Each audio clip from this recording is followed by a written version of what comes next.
সময়ের সঙ্গে পাল্লা দিয়ে রাজনৈতিক চিত্র পাল্টাচ্ছে বরাকের আলোচিত সংখ্যালঘু অধ্যুষিত আলগাপুর কাটলিছড়া আসনে 3 সিটিং বিধায়কের এই কেন্দ্রের লড়াই সব অঙ্ক জটিল করে দিয়েছে। সিটিং 3 জনকে টক্কর দিতে পারলে তবে লড়াইয়ে টিকে থাকতে পারবেন নবাগত জুবাই। মিত্র জোটের হিসাব থেকে আগেই সংখ্যালঘু অধ্যুষিত আসনটির আশা ছেড়ে দিয়েছিলেন মুখ্যমন্ত্রী, তবু আশায় বুক বাঁধছেন অগপুর জাকির। ভোট বিভাজনের ফলে আলগাপুর কাটলিছড়া কেন্দ্রের চতুর্মুখী লড়াইয়ের ক্ষেত্র পরিণত হয়েছে এবার। হাইলাকান্দি জেলায় প্রায় 2,78,364 জন ভোটার নিয়ে গঠিত আলগাপুর কাটলিছড়া কেন্দ্র।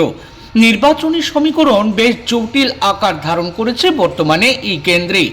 এর মধ্যে আনুমানিক 40,000 হিন্দু ভোটার, বাকিরা মুসলিম ভোটার, যা প্রার্থীদের কৌশল নির্ধারণে গুরুত্বপূর্ণ ভূমিকা নিতে পারেন। এই কেন্দ্রে মূল প্রতিদ্বন্দ্বিতা গড়ে উঠেছে 4 প্রার্থীর মধ্যে। কংগ্রেসের জুবাইর এনাম মজুমদার, অগপ প্রার্থী ও বর্তমান বিধায়ক জাকির হোসেন লস্কর এবং 2 নির্দল প্রার্থী বিধায়ক নিজামুদ্দিন চৌধুরী ও সুজাম উদ্দিন লস্করের মধ্যে। রাজনৈতিক পর্যবেক্ষকদের মতে কংগ্রেস প্রার্থী জুবাইর এনাম মজুমদার আপাতত কিছুটা এগিয়ে থাকলেও লড়াই মোটেই এক পাশে নয়। অগপ প্রার্থী জাকির হোসেন লস্কর এবং নির্দল 2 প্রার্থী শক্ত অবস্থানে থেকে প্রতিদ্বন্দ্বিতাকে 4 মুখী করে তুলেছেন। বিশেষ করে নির্দল প্রার্থী সুজামুদ্দিন লস্কর দক্ষিণ হাইলাকান্দির প্রত্যন্ত অঞ্চলে উপজাতি ও হিন্দু ভোটারদের সমর্থন পেতে ব্যাপক প্রচার চালাচ্ছেন। দক্ষিণাঞ্চলের ভোট একত্রিত করতে পারলে তিনি তৃতীয়বারের মতো বিধায়ক হওয়া নিয়ে যথেষ্ট আশাবাদী। অন্যদিকে ভোট বিভাজন এই কেন্দ্রের ফলাফলে বড় প্রভাব ফেলতে পারে বলে মনে করা হচ্ছে।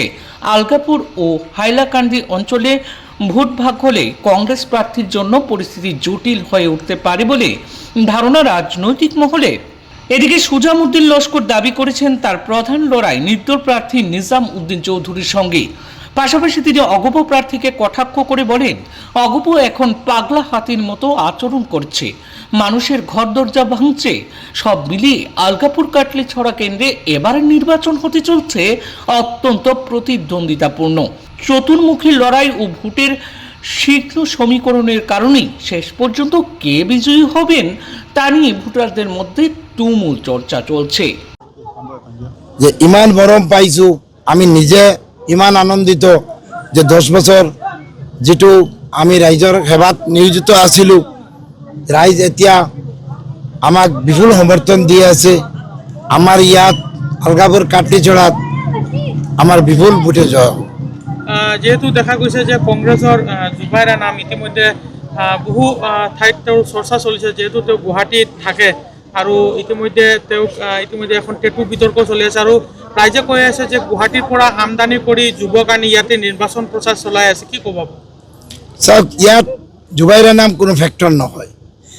ইয়াত Nizamuddin Chowdhury sitting MLA, Zakir Hussain sitting MLA AGBৰ পৰা লৈছে। আমাৰ যিটো ধাৰণা জুবাইৰ নাম 3 নম্বৰ পজিশ্যনত যাব। নিজামুদ্দিনৰ লগত আমাৰ যুঁজ হ'ব আৰু আমাৰ জয় নিশ্চিত। আমদানি নকৰে, ৰপ্তানি নকৰে। আপুনি মানে এতিয়া আপুনি এটা বক্তব্য কৈছে যে হাতী মৰি গৈছে, সেই সন্দৰ্ভত কি কয়? হাতীটো মৰি গৈছে। শহীদুল আলম চৌধুৰী যেতিয়া আছিলে এতিয়া হাতীটো জীৱিত আছিলে। এতিয়া হাতী ক'ত গ'ল? হাতী বিজেপিৰ লগত মিলি গ'ল। এতিয়া এই হাতীটোৱে আমাৰ ঘৰ দুৱাৰ ভাঙি আছে, উচ্ছেদ কৰি আছে। এইটো মৰা হাতী, এইটো দিয়ে একো লাভ নহ'ব।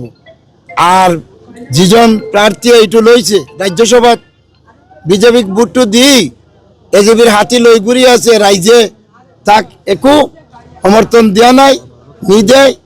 এইটো একো ফেক্টৰ নহয়। হাতী জংঘলৰ হাতী